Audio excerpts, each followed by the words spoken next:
లేకపోతే నవోదయ స్కూల్స్ సంబంధించిన సమగ్రమైన సమాచారం కానీ ఇత్యాది అనేక రకాలైనటువంటి నదులు సంబంధించిన సమగ్రమైన సమాచారం కానీ ఇత్యాది అనేక రకాలైనటువంటి గౌరవ పార్లమెంట్ సభ్యులందరికీ అందించి తద్వారా రేపొద్దున జరిగేటువంటి పార్లమెంట్లో ఈ బడ్జెట్ సమావేశాల్లో ఈ అంశాలని లేవనెత్తడానికి కావాల్సిన ఆలోచనల్ని ఈ సమాచారాన్ని వారికి అందించడం జరిగింది. అట్లాగే రేపు పార్లమెంట్ సమావేశాలు జరిగేటప్పుడు కూడా ఢిల్లీలో రెసిడెంట్ కమిషనర్ కార్యాలయం నుంచి అట్లాగే స్టేట్ రిప్రజెంటేటివ్ స్పెషల్ రిప్రజెంటేటివ్ కార్యాలయం నుంచి ప్రత్యేకంగా ఈ గౌరవ పార్లమెంట్ సభ్యులందరికీ ఒక సెక్రటరీ అసిస్టెంట్స్ అక్కడ ఏర్పాటు చేసి ఈ గౌరవ పార్లమెంట్ సభ్యులందరికీ కూడా రాష్ట్ర ప్రయోజనాల కోసం మనం ఏ కార్యక్రమాలని కేంద్ర ప్రభుత్వం నుంచి అడిగాము, ఏ మంత్రిత్వ శాఖ ద్వారా ఎక్కడ ఏమేమి పెండింగ్ ఉన్నాయనేటువంటి సమగ్రమైన సమాచారాన్ని కంపారిటివ్ స్టేట్మెంట్స్తో సహా ఏ రాష్ట్రాలకు ఎవరెవరు పొందుతూ ఉన్నారు, మన రాష్ట్రానికి ఎందుకు మనం పొందలేకపోతా ఉన్నటువంటి అంశాలతో సహా వారికి ఆ సమాచారం నిక్షిప్తం చేసి అందించడం కోసం కావాల్సిన వ్యవస్థను కూడా పూర్తిగా ఏర్పాటు చేయమని గౌరవ ముఖ్యమంత్రి రేవంత్ రెడ్డి గారు ఇప్పటికే స్పష్టంగా రాష్ట్ర ప్రభుత్వ అధికారులందరికీ కూడా ఆదేశాలు ఇవ్వటం, తదనుగుణంగా ఈ సమావేశాన్ని ఇక్కడ ఏర్పాటు చేయటం జరిగింది. సో మేము రేపొద్దున భవిష్యత్తులో జరిగేటువంటి పార్లమెంట్లో జరిగేటువంటి బిజినెస్ ప్రొసీడింగ్స్లో కూడా క్వశ్చన్ అవర్లో సప్లిమెంటరీ క్వశ్చన్స్ ద్వారా రాష్ట్ర ప్రయోజనాల కోసం ఏం చేయాలి, అట్లాగే 0 అవర్లో రాష్ట్ర ప్రయోజనాల కోసం ఏ అంశాలని లేవనెత్తడానికి అవకాశం ఉంది.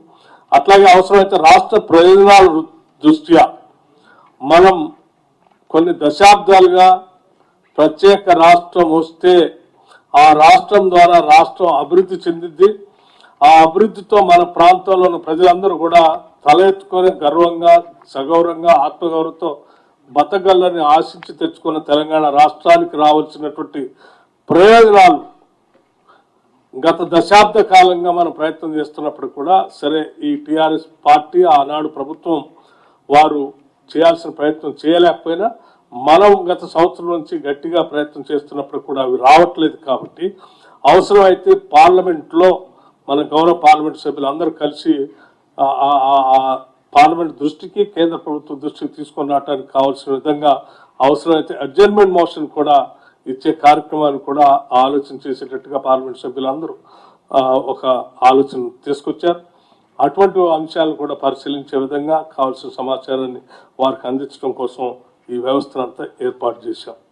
సరే ఏం చేసినా అంతిమంగా మా అందరి ఆలోచన ఆశ ఒకటే, ఈ రాష్ట్రానికి కేంద్ర ప్రభుత్వం నుంచి రావాల్సిన నిధులు రావాలి, రావాల్సిన ప్రాజెక్టులు రావాలి, రావాల్సినటువంటి ఇతరత్ర సహాయ సహకారాలు అందాలి.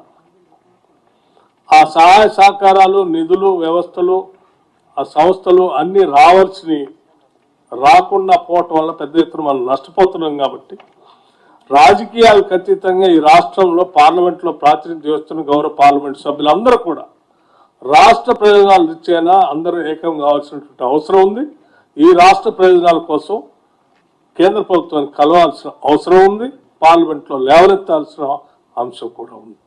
అందుకే ఈరోజు విశాలమైనటువంటి ఆలోచనతో ఉన్నతమైనటువంటి భావాలతో ఇటువంటి సమావేశాన్ని ఏర్పాటు చేసి పార్లమెంట్ సభ్యులందరినీ పిలిచి వారికి కావాల్సిన సమాచారం అందించమని గౌరవ ముఖ్యమంత్రి గారు ఒక స్పష్టమైనటువంటి ఆలోచన చేసి సలహా చెప్తే ఈ సమావేశాన్ని ఏర్పాటు చేసి అధికారులందరినీ పిలిపించి పార్లమెంట్ సభ్యులందరికీ ఆహ్వానం పలికి ఈరోజు ఈ సమావేశం ఏర్పాటు చేశాం. సరే వచ్చిన సభ్యులందరికీ కృతజ్ఞతలు తెలియజేస్తూ మేము సమాచారం ఇచ్చాం. రానటువంటి గౌరవ సభ్యులకు కూడా ఈ సమావేశం ద్వారా మీ ద్వారా నేను మరొకసారి విజ్ఞప్తి చేస్తూ ఉన్నాను. సరే మీరు ఏ కారణాల చేత రాలేకపోయినా మరి కొంత సమయం కావాలనుకుంటే మళ్ళీ ప్రభుత్వం కూడా ఇంకొక సమావేశాన్ని ఏర్పాటు చేయడానికి కూడా సిద్ధంగా ఉంది.